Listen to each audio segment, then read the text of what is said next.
Well, since we're on a path of talking about some older tech companies, older in terms of age, let's be fair. I'm not calling this company too old, but Dell. We got Dell Technologies reporting earnings today. Really choppy trading after hours. Right now, flat. Was up a little bit. Up close to 1%. Now it went down a little bit. Now it's right around flat, 0.1% up. Nothing crazy. So let's take a look at these earnings. Pretty exciting. We looked at HP.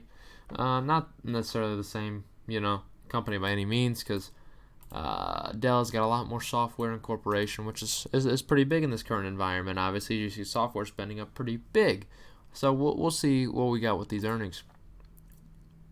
So Dell Technology posts a non-GAAP EPS of $2.03, beats by 61 cents. Really big beat there, and a GAAP EPS of $1.08, beats by $1.01. Beats by $1.01. You kidding me? One whole $1.01. They were expected 7 cents of GAAP EPS, and they just put up $1.01.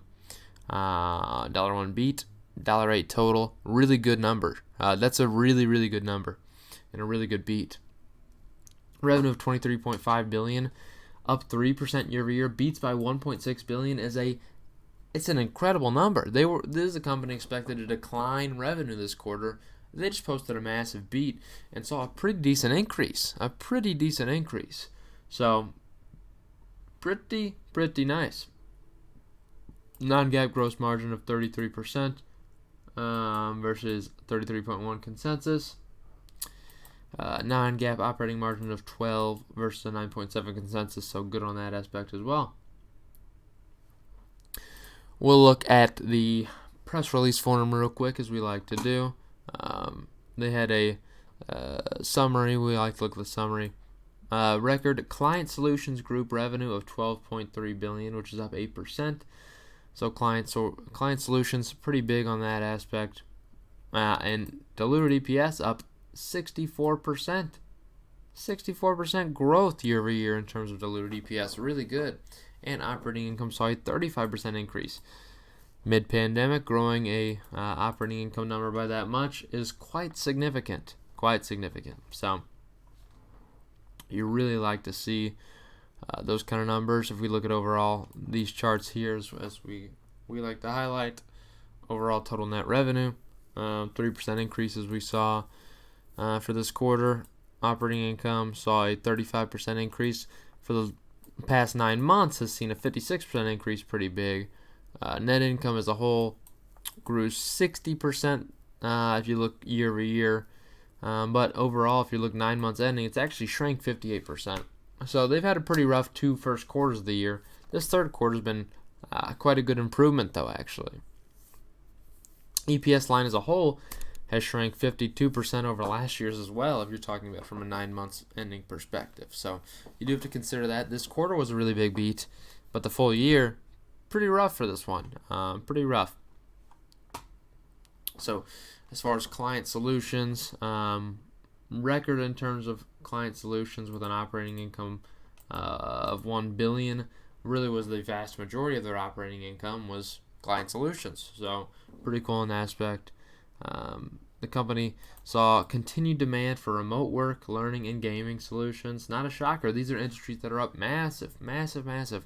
Work from home, remote learning, as far as and gaming as well. All categories that are just really, really big right now. Consumer revenue was $3.5 billion, up 14%. While commercial client revenue was $8.8 billion, which is up 5% too. It is really good actually to see commercial client revenue also increase for this company. I think that's pretty massive to see commercial increase as well, where HP saw really big demand and growth in consumer. They saw a decrease in terms of their commercial. So it's good to see Dell doing both for sure. As far as key highlights, consumer direct business is up 47%, with consumer direct online business up 62% based on orders. Pretty big order growth there. Strong performance with double-digit revenue growth in Latitude and Precision notebooks, and triple-digit revenue growth in commercial Chromebooks. So Ooh, that was a good neck crack. Commercial Chromebooks, obviously. This is the main tool used by a lot of schools that they've been giving to children, and just in general, from a commercial standpoint, it's going to be schools purchasing these. It's going to be schools purchasing them. They're buying them up like hotcakes. So that's where you see that good growth there, and strength in SPS 50, I should say.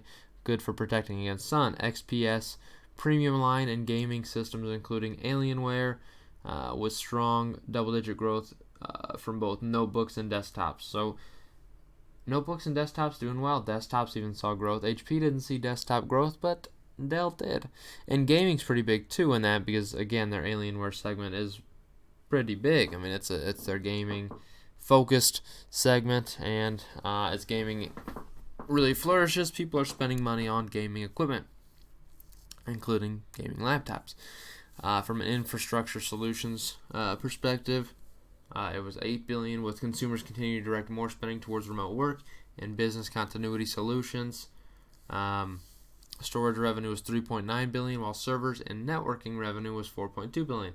That's a big portion of it too. You have to mention that, because of data storage and really cloud storage is a really big thing for Dell, because they have that diversification that really helps them flourish in an environment like this.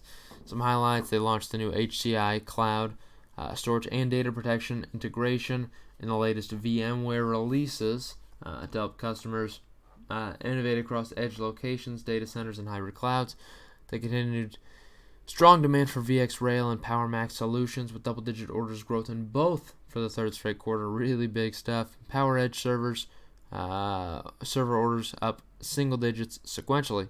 And from a VMware perspective, revenue was $2.9 billion, up 9% or up 8%, driven by broad-based strength across a diverse product portfolio. And as you have a lot of people on the internet, you need protection, and VMware obviously is one of those solutions for you.